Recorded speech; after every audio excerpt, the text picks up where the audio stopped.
Bonjour à tous, je vous ai traduit cet ouvrage de l'anglais au français.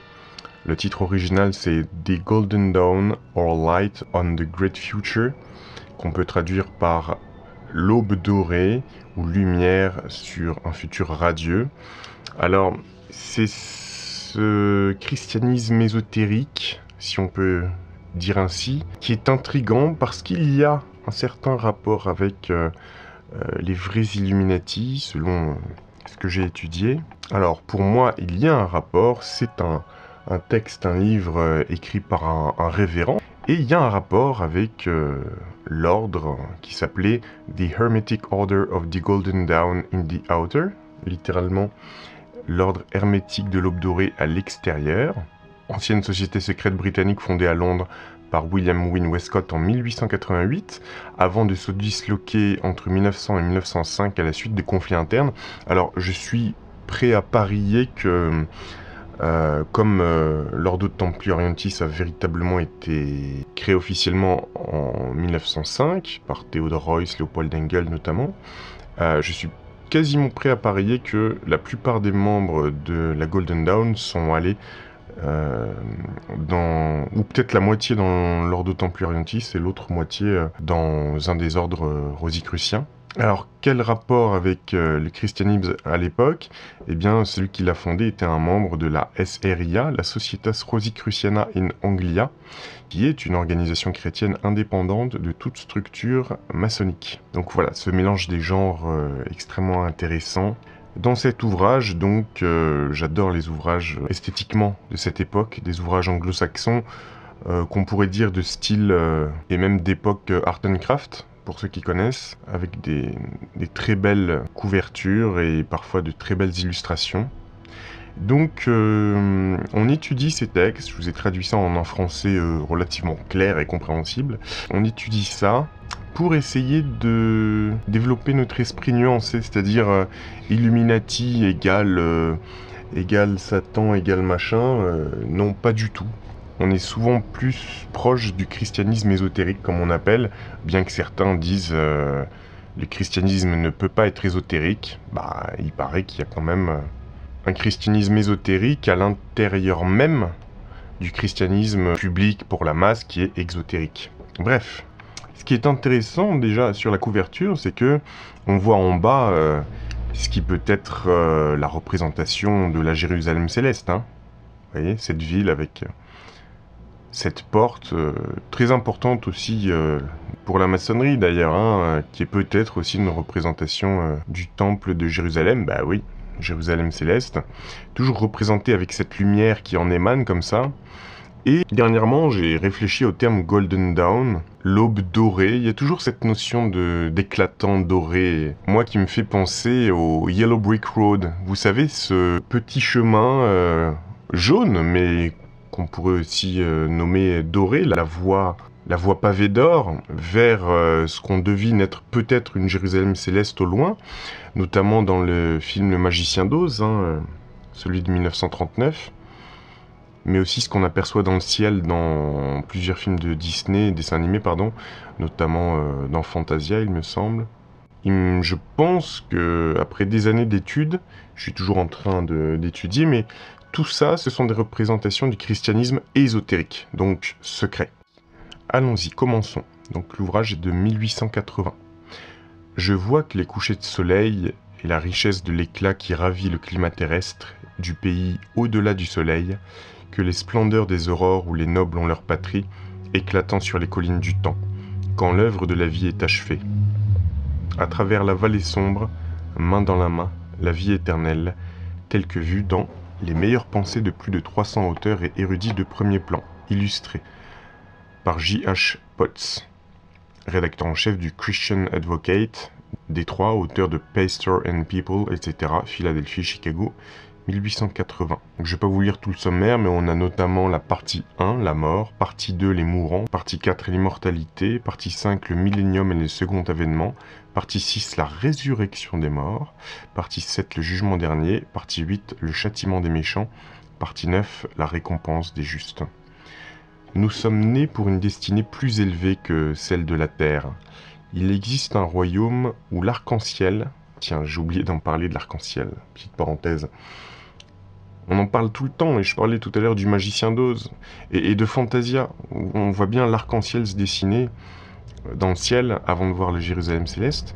Tout ça, même si ça peut choquer certains, et c'est complexe, puisque Walt Disney, par exemple, nous montre des représentations du christianisme ésotérique, et nous montre aussi dans Fantasia des bacchanales, enfin des fêtes païennes avec des hommes qui s'enivrent, avec des animaux hybrides, mi-homme, mi-dieu, mi-animal. Et je suis toujours en train d'investiguer en ce qui me concerne, mais il y a sûrement un rapport avec le christianisme ésotérique. Ici, on nous parle de ce fameux arc-en-ciel, qui a peu de rapport, à mon avis, avec l'arc-en-ciel qu'on voit, qui est symbolisé dans le film de Kubrick, Eyes Wide Shut. Vous voyez, on parle pas du même type d'arc-en-ciel, mais il y a bien cette symbolique. Donc où l'arc-en-ciel ne s'efface jamais, où les étoiles s'étendront devant nous comme les îles qui sommeillent sur l'océan, et où les êtres magnifiques qui passent ici devant nous comme des visions demeureront en notre présence pour toujours. Bulwer. La mort, le jugement, le paradis, l'enfer, l'éternité, Dieu. Voilà les réalités. Les ignorer est la folie suprême de l'homme. Car pour un homme, doté des capacités et de la destinée de la nature humaine en lui, ignorer ces vérités est aussi peu scientifique que le serait pour un géologue d'ignorer le granit, ou pour un astronome d'ignorer la gravitation. Évêque Cyrus D. Foss, cherchez d'abord le royaume de Dieu. Préface de l'éditeur. Il n'est pas de question d'un intérêt plus captivant pour l'humanité que celle de la destination finale. Vivant dans un monde où les tristes souvenirs de la mort passent et repassent sans cesse sous nos yeux, la question revient souvent à l'esprit. Que deviendrai-je quand je mourrai? Où serai-je quand on mettra ma dépouille dans la tombe? Car il y a une voix en moi qui dit que je ne serai pas mis dans la tombe. Mon corps y sera mis. Et que deviendrai-je? Où serai-je? Heureusement, nous ne sommes pas laissés dans l'obscurité et l'incertitude sur ce point. Là où la nature est silencieuse, Dieu parle. Là où la raison échoue, la révélation est présente, confirmant les espoirs et les croyances des hommes pieuses et pointant vers les gloires de la lumière sans nuage du ciel, dont un rayon est envoyé pour réconforter le pèlerin sur son chemin fatigant. Le premier grand jalon de l'avenir de l'homme est la mort. C'est le point où la connaissance scientifique s'arrête et où la foi et la raison commencent. Quand l'esprit quitte le corps, son moyen matériel de communication, il ne peut plus nous témoigner et, avec les rites funéraires, notre observation cesse. La mort est donc un centre autour duquel s'agglutinent une grande variété d'opinions, de croyances, de faits, de vérités, d'erreurs et même de superstitions. Une place considérable est consacrée à ce sujet important dans les pages suivantes. Les réflexions présentées seront d'une grande valeur, non seulement pour ceux qui pleurent et ceux qui réconfortent les endeuillés, mais aussi pour tous ceux qui réfléchissent, et tous ceux qui désirent de l'aide pour approfondir leurs réflexions sur la question vitale, la question dont dépendent toutes les autres relatives à l'avenir, à savoir si la mort met réellement fin à tout, ou si elle n'est que le premier pas capital vers une vie immortelle. S'il est démontré de manière concluante que la mort n'est que l'entrée dans une nouvelle phase d'existence sensible, un obscurcissement nécessaire avant un jour plus lumineux, alors l'infinité de l'être devient un fait assuré, et la sublime destinée de l'humanité est un problème résolu, car personne ne peut nier avec succès que si nous mourons seulement pour vivre, cette vie future sera éternelle. Une fois admis qu'un quelque chose de mystérieux en l'homme échappe à la terrible destruction du temple d'argile et à la désolation lugubre de la sphère terrestre laissée vacante, il est facile, dans une joyeuse assurance, de suivre cette partie incorruptible jusqu'à son état et sa place appropriée devant le trône de la majesté dans les cieux. C'est sur ces questions, et d'autres similaires, que porte le contenu des pages suivantes, avec un degré de succès qui sera mieux évalué par une lecture approfondie. Dans la compilation de ses pensées, l'éditeur n'a fait confiance à sa propre plume que, lorsqu'après des recherches considérables, une déclaration suffisamment concise de la plume d'un autre n'a pu être trouvée. Il a agi selon la conviction qu'un paragraphe ou une page portant un nom honoré inspire plus facilement confiance que la refonte la plus complète du même sujet par une plume plus humble. Le lecteur veut la vérité, la lumière, le meilleur savoir sur sa question, et il veut le voir sous la forme même sous laquelle il l'aurait lu s'il avait lui-même consulté les autorités. En parcourant les domaines de la littérature, l'éditeur a été étonné de constater le peu de progrès réalisés au cours du siècle dernier, que ce soit pour soulever des objections aux grandes doctrines de l'eschatologie ou pour y répondre avec succès. Dans ce domaine de la théologie, au moins, la vieille vérité est toujours nouvelle, et la nouvelle erreur est toujours ancienne. Des remerciements sont ici adressés au révérend Theo Summers, au président W.X. Ninde et au révérend Alfred Brunson pour leur contribution réfléchie, et à de nombreux autres qui ont mis des écrits originaux à la disposition de l'auteur pour la sélection de paragraphes plus brefs. Il ne reste plus qu'à dire que peu d'espace a été accordé ici au processus logique. Seules les conclusions elles-mêmes, qui forment souvent le fil conducteur d'un argument dans tout un sermon, essai, conférence ou même un livre imprimé, ont pu être données. Ceux qui sont davantage intéressés peuvent poursuivre leurs investigations par d'autres voies, tandis que ceux dont les possibilités ne permettent pas de recherches plus approfondies seront heureux de posséder ce recueil de clés pour ces doctrines que soutiennent la foi de nombreux grands érudits du monde. L'aube dorée cherchait d'abord le royaume de Dieu. La mort, le matin de la vie, le soir de la vie, les crucifiés, l'unique réconfort, les mourants, mort de Socrate, mort en mer, les morts, l'homme de douleur, immortalité, donc tout ça, ce sont les différents chapitres, l'enseignement de la nature, le millénium et le second avènement, le jugement dernier, le temps qui fuit, Jésus mon roi, Christ le récompensateur, vers le royaume de la lumière, la résurrection des morts, résurrection de la fille de Jaïr, le châtiment des méchants, la récompense des justes. Une présentation des divers aspects scientifiques, psychologiques, physiologiques, théologiques, poétiques et pratiques de l'événement de la mort, dans laquelle il est clairement démontré que vivre n'est pas toute la vie, ni mourir toute la mort. Et par le péché la mort, et qu'ainsi la mort s'est étendue sur tous les hommes, parce que tous ont péché. Romains, verset 12. Qu'est-ce que la mort? Oh, qu'est-ce que la mort?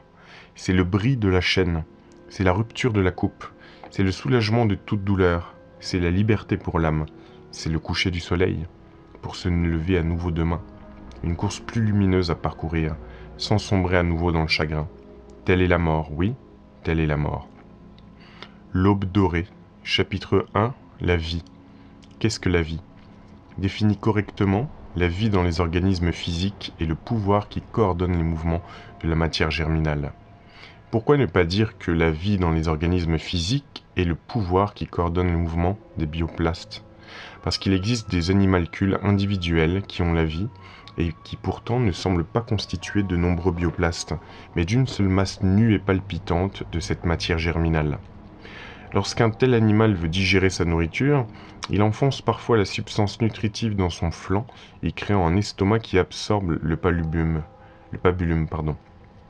Puis les débris sont éliminés et l'animal est à nouveau entier. Cette procédure implique évidemment une coordination des mouvements.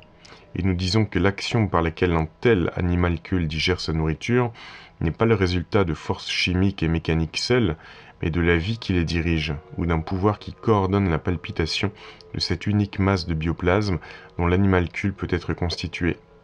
Il y a là une coordination telle qu'un processus essentiel à la préservation de l'animal est mené à bien triomphalement. Et les forces chimiques et physiques n'expliquent pas cette coordination. Quelque chose doit l'expliquer, et ce quelque chose nous l'appelons la vie. Le pouvoir est là, car nous en voyons les effets. Mais lorsque nous nous élevons aux organismes plus complexes, le fait de la coordination ressort devant nous avec une vivacité éclatante. Nous avons coordination sur coordination, roue dans roue, et la cause de la coordination, nous l'appelons la vie. Joseph Cook. La mort. Définition psychologique de la vie. Nos confrères physiologistes sont très embarrassés pour trouver une définition de la vie. Il nous semble étrange qu'ils ne se tournent jamais vers le monde de l'esprit, ni ne reconnaissent jamais l'existence de l'intelligence dans leur quête d'une définition. En tant que psychologues en tout cas, nous n'avons, ou imaginons n'avoir, aucune difficulté, du moins en ce qui concerne la psychologie. Nous définissons la vie comme cet état de la matière organique qui est nécessaire pour qu'elle devienne la base de l'intelligence, ou plus brièvement, la vie est la condition organique de la pensée. Ceci, en effet, ne définit que la vie animale, et à juste titre, car la vie animale est une chose différente de la vie végétale, et donc la même description ne devrait pas convenir aux deux. La vie végétale, si on doit l'appeler vie, est la condition organique du véritable processus de croissance. L'animal partage la même vie organique que le végétal, avec une vie supérieure conditionnant la pensée, de sorte que les animaux et les végétaux croissent et rien d'autre ne croît. Ni une boule de neige qui roule, ni un cristal ne croissent, mais seuls les animaux et les plantes croissent. La vie végétale est donc la condition organique de la croissance, tandis que la vie animale est la condition organique de la pensée. Comment un microscopiste décide-t-il qu'une particule animale à peine visible est vivante ? Uniquement par ses mouvements ressemblant à ceux produits par les volitions chez les animaux plus grands. De sorte que la volition manifestée est finalement pour lui le test de la vie.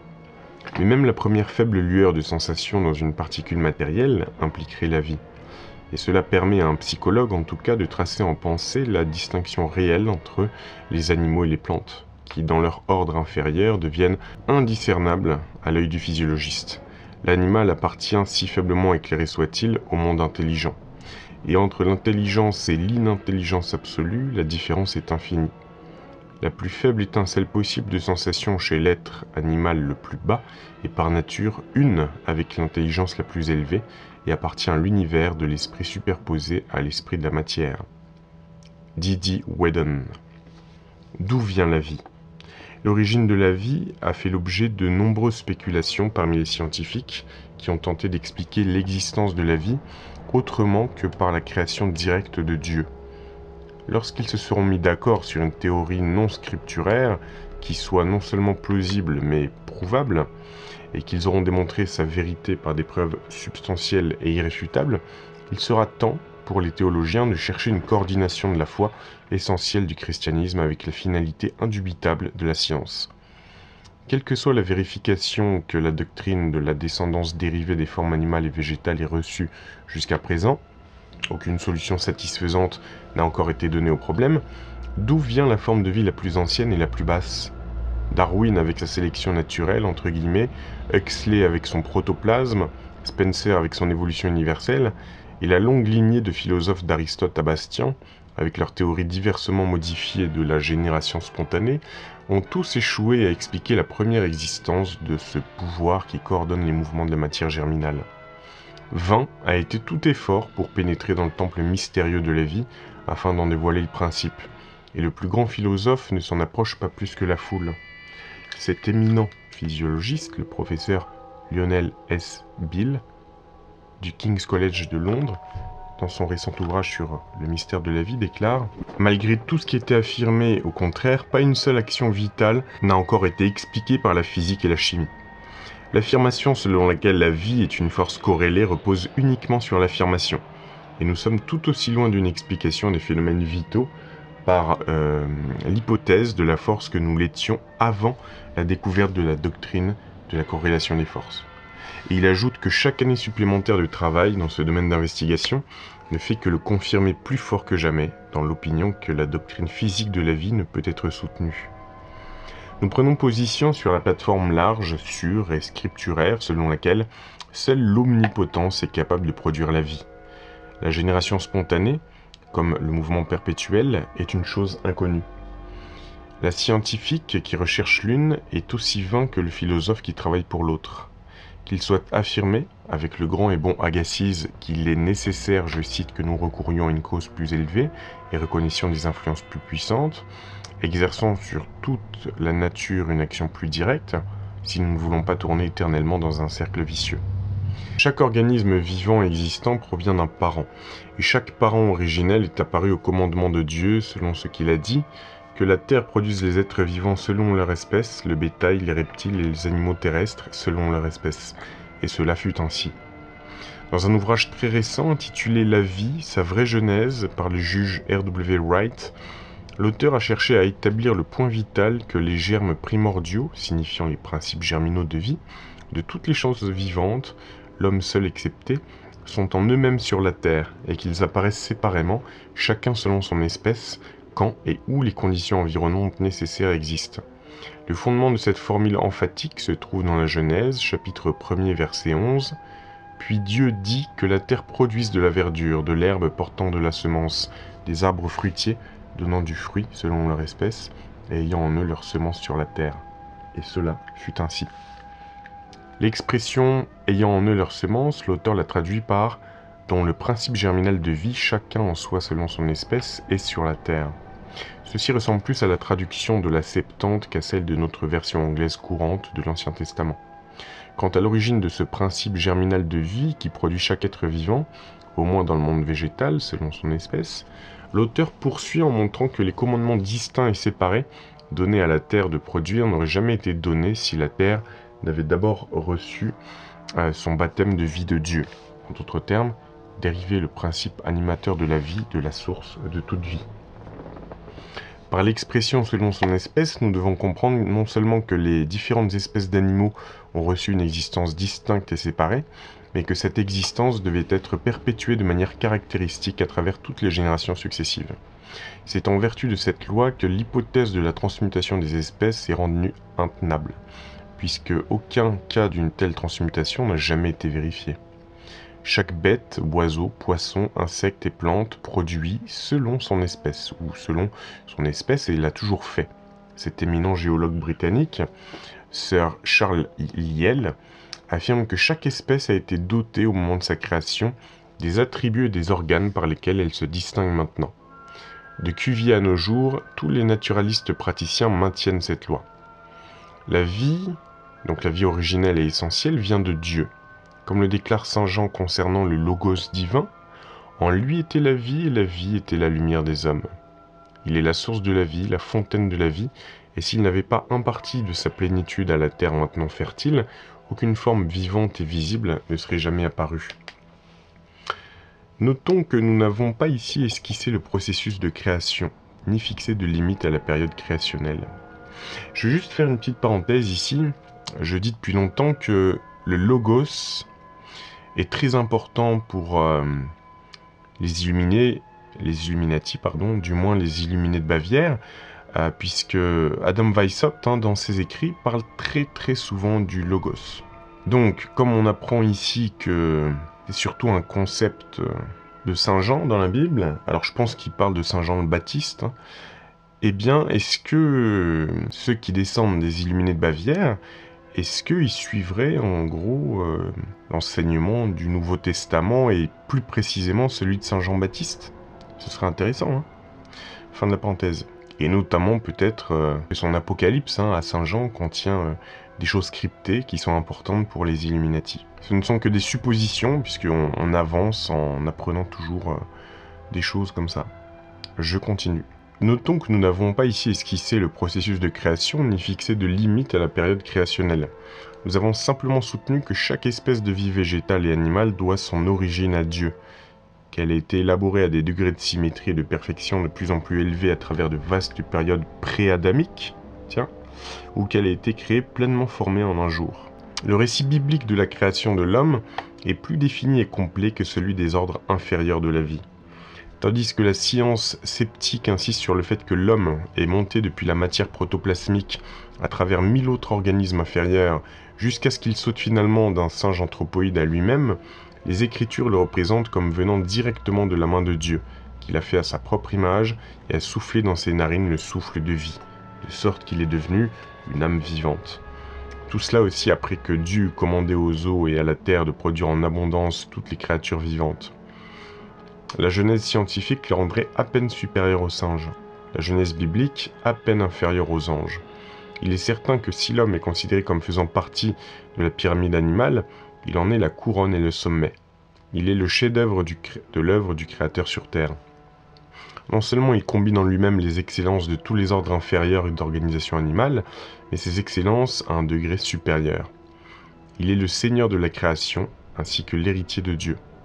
Il a toujours été l'objet d'une attention divine spéciale, et une destinée lui est promise aussi élevée au-dessus de sa vie présente, que sa vie présente est élevée au-dessus de l'existence du ver assidien. Éditeur. L'objectif du récit mosaïque. Le premier grand objectif de ce livre des origines que nous avons dans la Genèse est de nous assurer de la réalité de la création et de Dieu comme la grande cause première. La seule déclaration au commencement Dieu créa les cieux et la terre, si elle est reçue avec foi, renverse l'athéisme, le matérialisme, le panthéisme, l'agnosticisme et 100 autres fausses doctrines qui ont affligé l'humanité. L'auteur de la Genèse n'essaie pas de prouver cette grande vérité, mais un moment de réflexion suffit à montrer qu'elle n'a pas besoin de preuves. L'univers existe avec toute sa machinerie merveilleuse et complexe. Soit il doit avoir existé éternellement, ce qui est inconcevable, soit il doit avoir été produit. S'il a été produit, alors il a eu un commencement, et n'aurait pas pu se produire lui-même. Mais avant qu'il ne commence, il devait y avoir une puissance capable de le planifier et de le produire, et cette puissance devait être Dieu. L'écrivain hébreu l'appelle Elohim, un nom pluriel, pas seulement un pluriel de dignité, mais impliquant cette pluralité de personnes et d'actions qu'il reconnaît lui-même dans la parole de Dieu et l'Esprit de Dieu, et impliquant aussi que toute vraie divinité, quels que soient les noms donnés dans différentes langues, est le Dieu unique, le Créateur. Alors je vais faire une petite parenthèse ici. Dans la Bible de Chouraki, qui est traduite de façon extrêmement fidèle, puisque directement, pour la plupart, des écrits en hébreu, et non pas des choses déjà traduites en grec ou en latin. Chouraki met plusieurs nuances dans son texte, puisque, si je me souviens bien, il y a à la fois Elohim avec un E majuscule, et les Elohims, au pluriel, sans majuscule. Je poursuis. 2. Le deuxième objectif du récit de la création est de nous montrer que tous les détails de la nature sont l'œuvre d'un seul Dieu et font partie d'un seul plan. Les nations païennes reconnaissaient de nombreux dieux locaux et partiels, et elles déifiaient les corps célestes, les montagnes, les rivières, les arbres et les animaux. L'auteur de la Genèse saisit l'ensemble de ces matériaux de l'idolâtrie ancienne et montre qu'il est l'œuvre d'un seul Dieu. Ainsi, aucune place n'est laissée aux vues polythéistes de la nature, ni à cette superstition qui considère les phénomènes naturels comme l'œuvre d'êtres malveillants. Ici encore, il établit un principe qui s'impose immédiatement au bon sens et que toute la science tente à soutenir. Rien ne peut être un résultat plus assuré de l'étude scientifique que l'unité de plan et d'opération dans toute la nature, et la folie de ces superstitions qui attribuent les événements naturels soit au hasard, soit au conflit de divinités subalternes ou de démons. Ainsi, le premier chapitre de la Genèse, partout où il est reçu et cru, porte le coup de grâce à l'idolâtrie et à la superstition. 3. Une autre grande utilité du récit de la création est l'affirmation de la vérité selon laquelle l'homme est l'enfant de Dieu, créé à son image et à sa ressemblance. La première question de certains de nos catéchismes pour enfants, qui t'a fait, qui t'a conçu, renvoie à cette doctrine première et primitive de la religion, sur laquelle repose toute la relation de l'homme à Dieu en tant qu'être moral et responsable. Ici encore, la Genèse est en accord avec la meilleure science et philosophie. Il est vrai qu'il existe des théoriciens à notre époque qui professent croire que la volonté et la raison humaine se sont en quelque sorte développées à partir des instincts des animaux inférieurs. Mais ces animaux ne peuvent s'empêcher de sentir qu'ils soutiennent une conclusion des plus improbables, car il n'est pas conforme à l'analogie naturelle que quelque chose s'élève au-dessus de son propre niveau, qu'aucune force motrice ne puisse produire plus ou autre chose que l'énergie qui est en elle. Ainsi, une intelligence comme celle de l'homme ne peut pas jaillir de source inférieure, mais doit avoir une relation avec une intelligence créatrice supérieure. Principal J.W. Dawson, dans SS Times. Le fait de la création inchangée par les théories. Quelle qu'ait pu être la méthode ou le processus de la création, cela reste la création. S'il était prouvé demain que le premier homme est né d'une forme de vie préexistante, il resterait vrai qu'une telle naissance aurait dû être, dans tous les sens du terme, une nouvelle création. Il resterait aussi vrai que Dieu l'a formé de la poussière à la terre, qu'il est vrai qu'il a ainsi formé chaque enfant, qui est maintenant appelé à répondre à la première question de toutes les théologies. Et nous devons nous rappeler que le langage de l'écriture ne fait nulle part, ni ne semble même conscient de la distinction que la philosophie moderne trace si nettement entre le naturel et le surnaturel. Toutes les opérations de la nature sont présentées comme des opérations de l'esprit divin. La création est l'incarnation extérieure d'une idée divine. C'est dans ce sens, apparemment, que le récit de la Genèse parle de chaque plante étant formée avant qu'elle ne pousse. Mais le même langage est tenu, non moins résolument, de chaque naissance ordinaire. Tes yeux ont vu ma substance encore informe. Dans ton livre étaient inscrits tous mes membres, qui se formaient continuellement, alors qu'aucun d'eux n'existait encore. Fin de la citation. Ça rappelle un petit peu, petite parenthèse, la légende d'Osiris et d'Isis. Parce que métaphoriquement, bien sûr que la légende, c'est que les membres d'Osiris ont été répandus sur dans toute l'Égypte ou sur toute la Terre, je me souviens plus. Et Isis va reformer, réunir ce qui était épars à travers le monde. Ce qui pourrait être un ancêtre de la définition d'ailleurs de catholicisme, c'est-à-dire dans le sens universel. Mais donc, métaphoriquement, si on reprenait la légende d'Osiris, au lieu de réunir ce qui avait été épars, ça pourrait aussi être, était inscrit tous mes membres qui se formaient continuellement alors qu'aucun d'eux n'existait encore. Je continue. Et ces paroles, dites de la naissance individuelle, ont été appliquées non moins véritablement à l'idée moderne de la genèse de toute vie organique. Aucune théorie possible, qu'elle soit vraie ou fausse, concernant les moyens physiques impliqués, employés pour préserver la correspondance des parties qui parcourent toute la création. Alors, correspondance des parties, est-ce que, petite parenthèse, ce serait ce qui est en haut et comme ce qui est en bas, et vice-versa? Le petit, le grand dans l'univers, tout ça, qui parcourt toute la création, ne peut affecter la certitude de ce plan et de ce dessin mentaux qui seuls rendent une telle correspondance intelligible pour nous, et dans lesquels seuls on peut dire qu'elle existe. Duc d'Argyll. Manifestation de la vie. Ah d'ailleurs, j'ai une petite plaisanterie à faire. Ce duc d'Argyll qui a écrit ce passage-là, prononcé autrement, ça fait Argile. Et je reprends ce passage, tous mes membres qui se formaient continuellement alors qu'aucun d'eux n'existait encore. Ça fait penser à la création de golems d'argile dans la tradition hébraïque. Je continue. Pas moins de 6 fois ce passage ou son équivalent nous est donné par les évangélistes, car celui qui voudra sauver sa vie la perdra, mais celui qui perdra sa vie à cause de moi la trouvera. Ceci indique sa signification profonde et sa position centrale dans le système chrétien. Le sujet abordé est la vie. Il y a 30 ans, j'ai dit dans un discours public que le principe de vie est l'un des grands principes de la nature. Et lorsque nous le voyons agir avec la même uniformité, et parfois avec la même cécité apparente que les autres puissances de la nature, nous ne pouvons douter ni qu'ils doivent être classés parmi ces puissances, ni qu'ils soient parmi les plus grandes et les plus frappantes d'entre elles. C'est la plus haute de ces puissances et elle subordonne toutes les autres à elle-même. Elle brise les cohésions fortes, elle force la serrure de l'affinité chimique, elle se moque de la gravitation en élevant la cime de son pain à 300 pieds dans les airs. C'est un artiste, un pré-raphaélite. Elle donne à la coquille au fond de la mer sa forme spiralée et son côté poli. Elle arrache les couleurs à la faible lumière et les incruste en lignes et motifs de beauté. Elle festonne le bord de la feuille et peint le corail de la tulipe. Elle fait sortir de la masse informe de l'œuf l'oiseau parfait en beauté. Elle construit l'énorme forme de l'éléphant et cisèle les traits de celui qui est fait à l'image de Dieu. Pourtant, elle a toutes les caractéristiques d'une force purement naturelle. Si elle n'est pas aussi totalement aveugle que les formes inférieures de force, elle n'est plus jamais qu'instinctive ou somnambulique dans ses manières et travaillera aussi volontiers sur une verrue que sur un œuf. Sauf si nous lui fournissons du matériel, elle est totalement indépendante de notre volonté et construit et démolit ses structures à sa manière. Comme d'autres forces naturelles, celle de la vie ne se manifeste qu'en relation avec un type particulier de matière.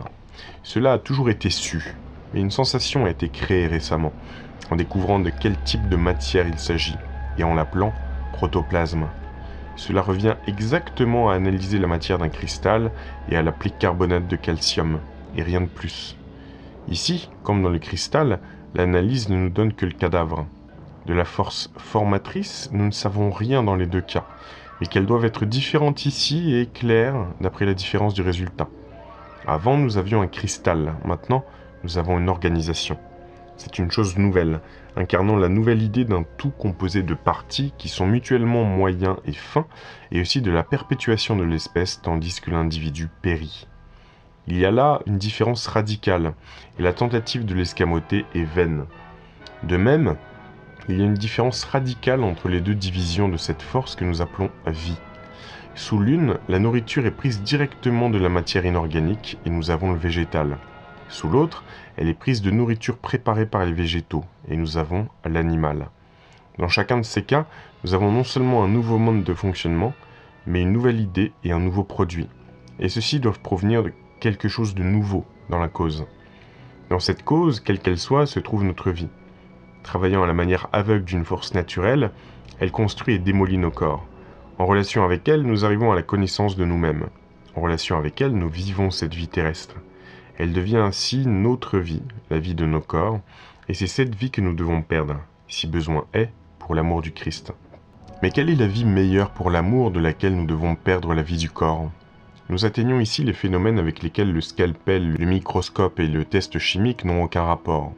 Nous atteignons la vie de la conscience de soi, de la personnalité, de ce qui en chaque homme s'appelle moi, et qui est en vérité l'homme lui-même.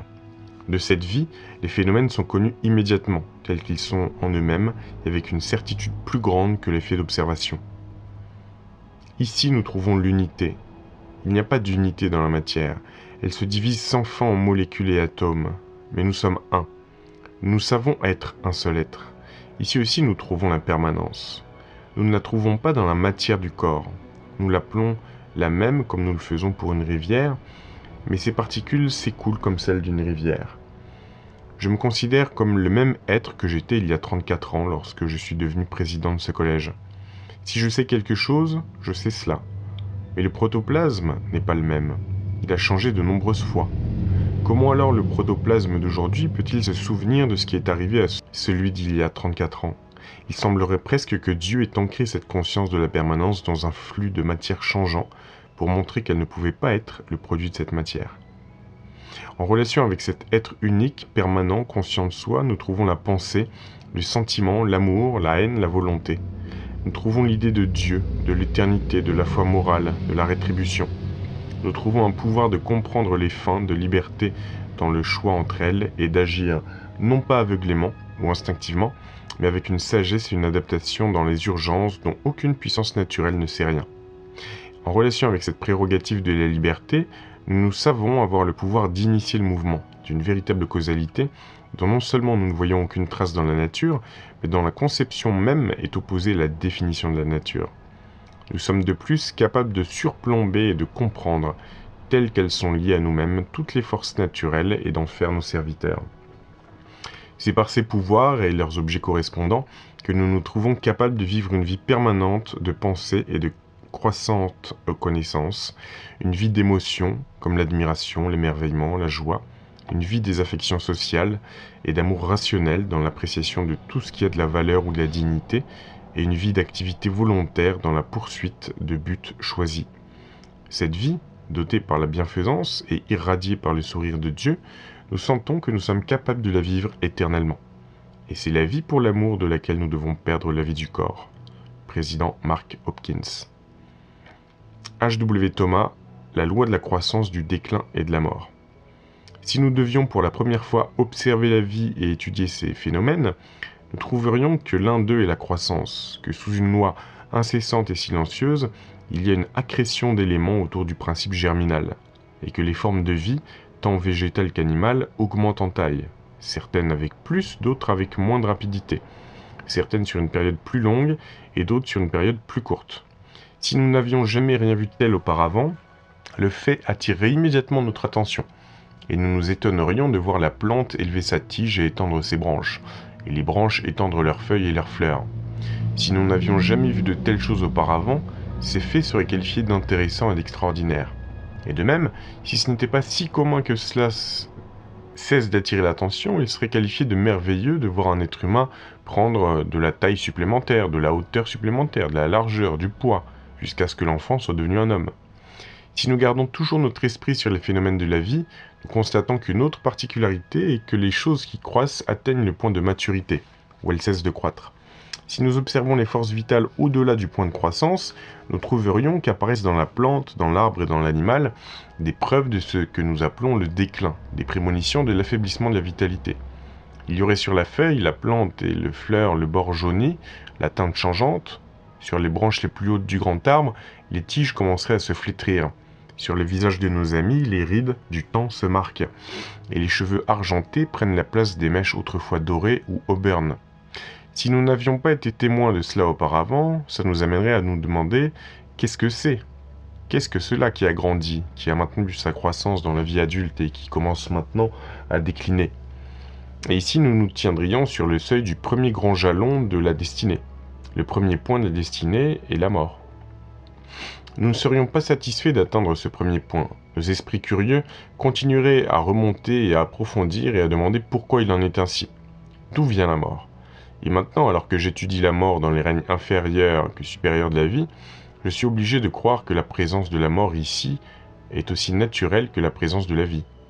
Elle semble faire partie de la constitution des choses, et non le résultat d'une conséquence du péché de l'homme.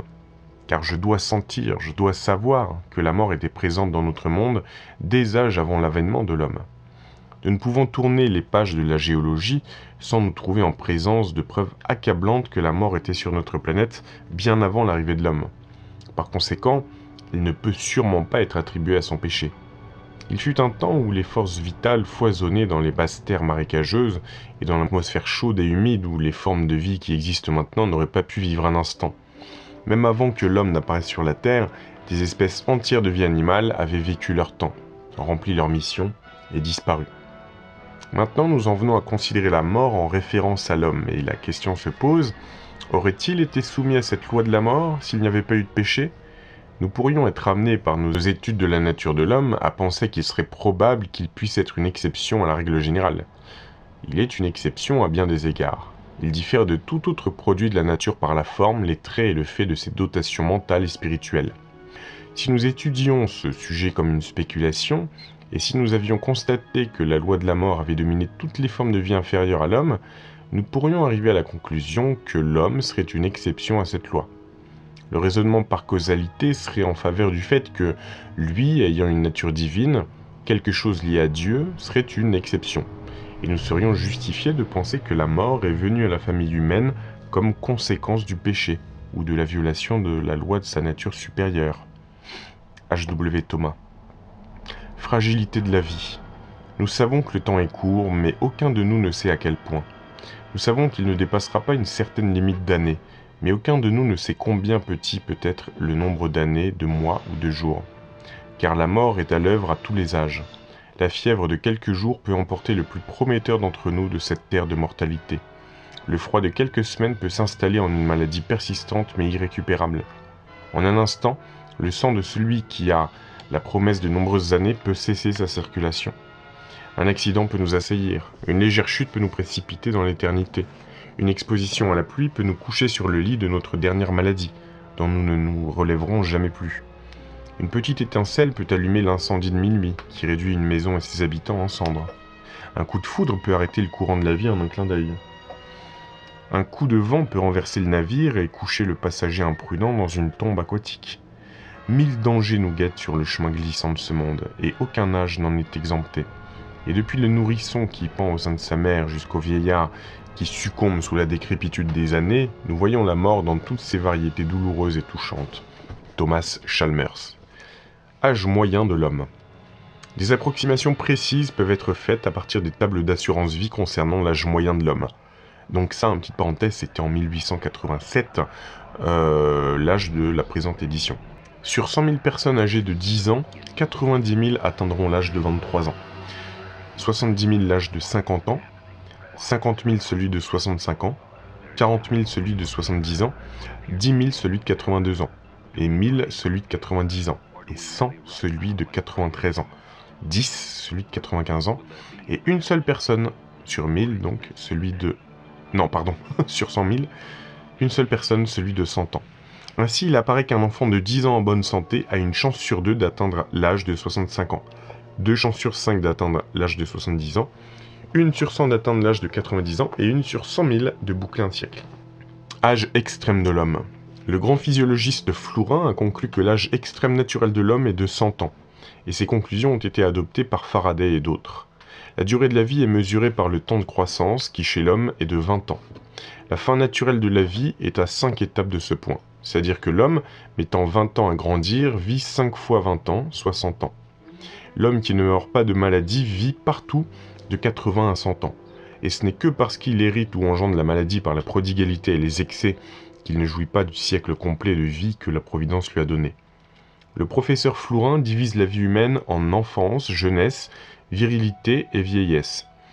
L'enfance s'étend jusqu'à la 20e année, la jeunesse jusqu'à la 50e, car c'est pendant cette période que les tissus sont fermes, la virilité de 50 à 75 ans, pendant laquelle l'organisme reste complet, et à 75 ans la vieillesse commence. Vous voyez qu'on voyait les choses différemment à la fin du 19e siècle, différemment qu'aujourd'hui. l'enfance jusqu'à 20 ans, la jeunesse jusqu'à 50 ans. Longévité avant le déluge. La Bible, qui contient la seule histoire fiable qui nous soit parvenue des temps les plus reculés, rapporte les âges de seulement 10 personnes qui ont vécu avant le déluge. Ils sont les suivants. Adam, 930 ans. Seth, 912. Enos, 905. Caïnan, 910. Mahalalel, 895. Jared, 862 ans. Enoch, 365. Mathusalem, 969. Lamech, 777. Noé, 950. Si on accepte Enoch, dont la vie sur Terre s'est terminée non par la mort, mais par l'enlèvement, la moyenne de vie des 9 restants était de 912 ans. La raison pour laquelle les âges de ceux-ci sont donnés peut être trouvée dans le fait qu'à travers eux, la généalogie des Juifs et du Messie a été retracée jusqu'à leurs premiers parents. D'autres ont pu jouir d'une longévité égale, voire supérieure. En effet, il n'y a aucune indication dans le récit sacré qu'il y ait eu quelque chose d'exceptionnel ou d'extraordinaire dans leur merveilleuse longévité. Après quelques générations suivant le déluge, l'âge de l'homme atteignit dans son déclin progressif les limites générales actuelles. Limites qui n'ont pas matériellement varié au cours des 3500 dernières années. W.H. de Puy. Augmentation de la longévité. Dans tout le monde civilisé, la durée de la vie humaine a augmenté et augmente constamment avec l'avancement et la diffusion de la science médicale. Dans la ville de Genève, au XVIe siècle, un individu sur 25 mourait annuellement. Pour le XVIIIe siècle, 1 sur 34. À l'heure actuelle, 1 sur 46. Chez nous, la mortalité est plus élevée. Elle est estimée à 1 sur 40. La proportion d'enfants étant plus grande et l'enfance étant la période de la plus grande mortalité. Dans la marine britannique, chez les adultes, la mortalité n'est que d'environ 1 sur 100. Il y a 90 ans, elle était de 1 sur 10. En 1808, 1 sur 30. En 1836, 13,8 pour 1000. Une diminution à moins d'un septième du taux de 1770. Dans l'armée américaine, en temps de paix, avec un corps d'officiers médicaux non surpassé par celui d'aucun autre pays, la mortalité a été d'un peu plus de 1 sur 300 par an. À Londres, la mortalité au milieu du siècle dernier était de 1 sur 32. En 1838, la mortalité était de 1 sur 36, comme le montre le rapport annuel du registraire général. Au cours des 40 dernières années, la mortalité en Russie a été de 1 sur 27, en Prusse 1 sur 36, en France 1 sur 39, en Grèce 1 sur 30, à Philadelphie 1 sur 42, à Boston 1 sur 45, à New York, y compris les immigrants, 1 sur 37. Chapitre 2. La mort physique. Phénomène de la mort. La mort survient lorsque la cause de la vie est supprimée. La vie n'est pas synonyme d'esprit, mais est une influence spirituelle particulière sur la matière, le résultat de l'union des esprits créés et de la matière élémentaire. Lorsque l'essence spirituelle cesse d'agir sur la matière de l'organisme, nous disons que le corps est mort, et alors la désintégration et la décomposition chimique succèdent. Il y a une double mort, la mort de l'organisme dans son ensemble, appelée mort somatique ou corporelle, et la mort moléculaire ou la perte d'activité vitale dans les molécules du corps.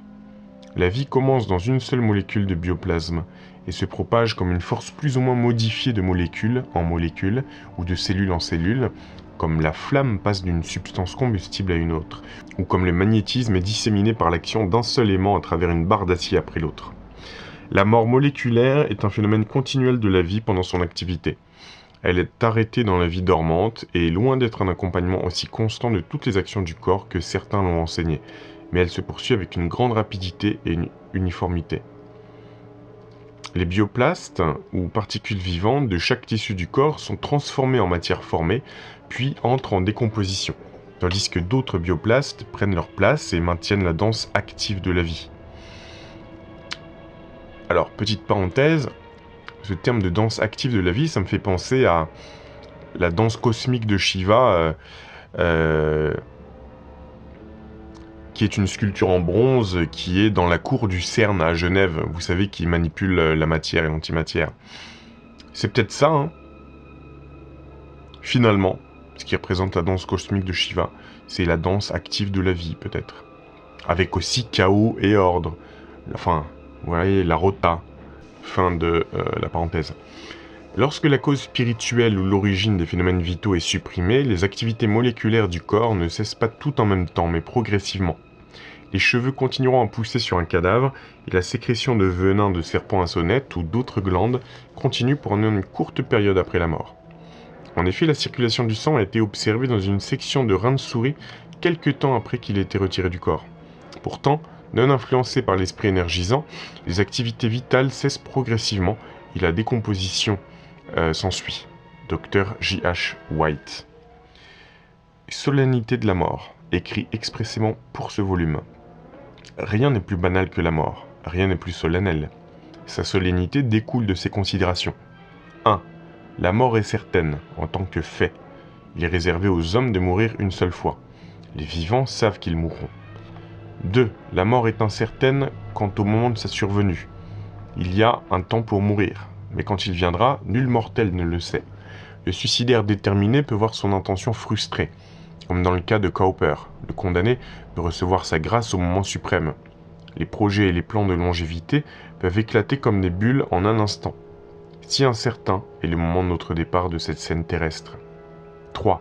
La mort est universelle, car nous devons nécessairement mourir et nous sommes comme de l'eau répandue sur le sol, qui ne peut être recueillie. Dieu non plus ne fait exception de personne. La mort frappe aussi bien au palais du riche qu'à la chaumière du pauvre. 4. La mort est irréversible.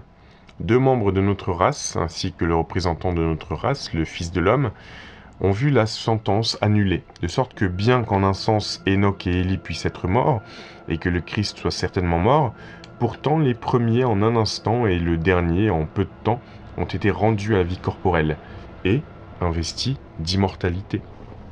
Nous ne connaissons pas d'autre exception, à moins de prendre en compte ceux qui seront vivants au second avènement du Christ et qui seront changés en un instant, comme le furent Enoch et Élie.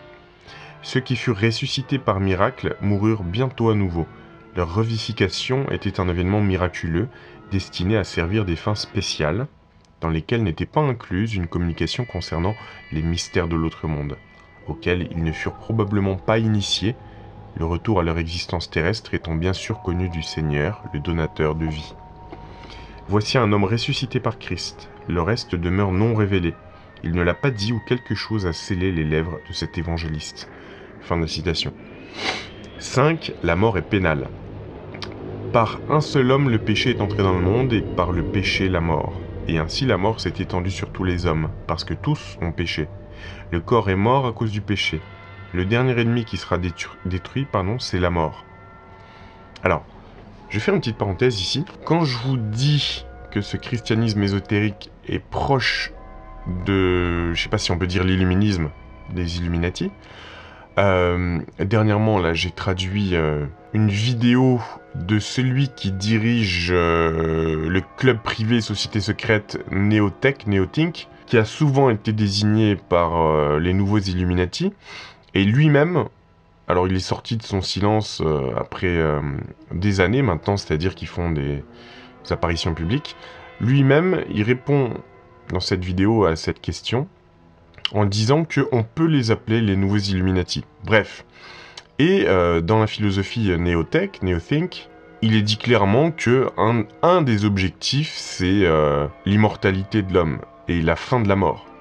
Donc, vous voyez, là je suis en train de vous lire un ouvrage du 19e siècle de la Golden Dawn, qui nous dit le dernier ennemi qui sera détruit, c'est la mort, c'est intéressant. Surtout que c'est quand même du christianisme. C'est du christianisme ésotérique, certes, mais c'est quand même du christianisme. C'est pour ça que certains, des fois, me regardent avec des grands yeux quand je dis le Vatican travaille aussi à l'immortalité biologique et dans les laboratoires qu'il finance indirectement, travaille pour la fusion homme-machine, je sais pas, mais organique et numérique, et que le Vatican, quand je dis qu'il y travaille aussi, les gens me regardent bizarrement, mais c'est la réalité. C'est la réalité. Parce que c'est aussi l'ennemi d'un certain christianisme, la mort. La mort, quand on y pense, a été apportée par le fait que le serpent se soit introduit dans le jardin d'Éden et ait tenté les deux pour qu'ils croquent dans la pomme. Et à partir de là, est introduit le péché, donc la mort. Avant, Adam et Ève étaient immortels. Est-ce qu'on est bien d'accord là-dessus ? Donc, pourquoi est-ce que ce serait compliqué de comprendre que la mort en tant que fait en tant qu'acte et l'ennemi d'un certain christianisme. Voilà. Je continue. Les nourrissons meurent non pas comme meurent les petits des animaux inférieurs, par une loi de la nature, mais parce qu'ils appartiennent à une race pécheresse. Ni Adam ni ses descendants ne seraient morts sans le péché. C'est ce que je vous disais là. Le fait glorieux que la malédiction soit transmuée en bénédiction par la rédemption du second Adam, qui a détruit la mort et a mis en évidence la vie et l'immortalité par l'Évangile, ne réfute pas le point en question, mais le confirme plutôt. Si la mort criminelle a perdu son aiguillon et porte un visage d'ange, ce n'est que pour les nourrissons qui n'ont jamais personnellement péché, et les croyants qui ont obtenu un intérêt dans l'héritage de la vie éternelle au-delà de la tombe, procuré pour eux par celui qui est le vainqueur de la mort, et qui est la résurrection et la vie. T.O. Summers. L'approche de la mort.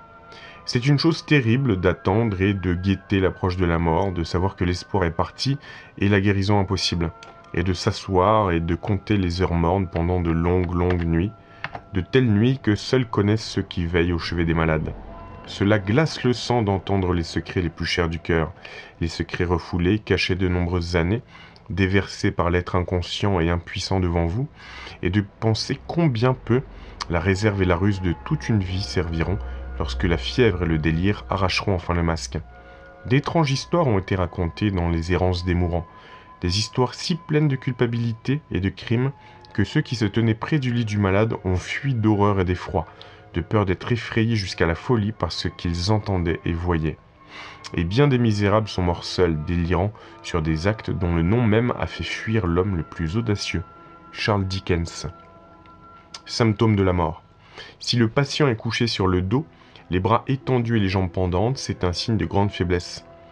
Lorsqu'il glisse vers le bas du lit, cela dénote la mort. Si dans une fièvre brûlante, il tâtonne continuellement avec ses mains et ses doigts, et les déplace devant son visage et ses yeux, comme s'il allait enlever quelque chose devant eux, ou sur sa couverture de lit, comme s'il picorait ou cherchait de petites pailles, ou enlevait quelques taches, ou tirait de petites touffes de laine, tout cela est un signe qu'il est délirant, et qu'il va mourir. Lorsque ses lèvres pendent détendues et froides, lorsqu'il ne peut supporter la lumière, lorsqu'il verse des larmes involontairement, lorsque, en somnolant, une partie du blanc de l'œil est visible, à moins qu'il ne dorme habituellement de cette manière, ces signes pronostiquent un danger. Lorsque ses yeux sont étincelants, féroces et fixes, il est délirant, ou le sera bientôt. Lorsqu'ils sont ternis comme recouverts d'une brume ou que leur éclat est perdu, cela présage la mort ou une grande faiblesse. Lorsque le patient a le nez pointu, les yeux enfoncés, les tempes creuses, les oreilles froides et contractées, la peau du front tendue et sèche, et que la couleur de son visage tend vers un vert pâle ou une teinte plombée, on peut affirmer avec certitude que la mort est proche, à moins que les forces du patient n'aient été épuisées d'un coup par de longues veilles, ou par la diarrhée, ou par un long jeûne. Hippocrate. Le système de la vie animale meurt avant celui de la vie organique. Du premier, les fonctions sensorielles échouent d'abord, le mouvement volontaire ensuite, et le pouvoir de contraction musculaire, sous un grand stimulus, continue encore faiblement. Le sang, dans la mort graduelle, cesse d'abord d'atteindre les extrémités, ses pulsations devenant de moins en moins énergiques, de sorte que, n'atteignant pas la périphérie, il ne s'éloigne que peu du cœur. Les pieds et les mains deviennent froids à mesure que le fluide circulant les quitte, le déclin de la température envahissant progressivement à l'intérieur. Certaines des fonctions organiques continuent souvent pendant un certain temps, en particulier la sécrétion et le développement de chaleur. Professeur Draper. On va peut-être en finir ici avec cette première partie de la lecture. Alors, après la description de la mort, plus loin dans le livre, il y a bien évidemment plein d'autres choses, notamment la mort en relation avec la vie, l'immortalité, etc. Dites-moi si ça vous intéresse de continuer la lecture. Je vous dis à très bientôt.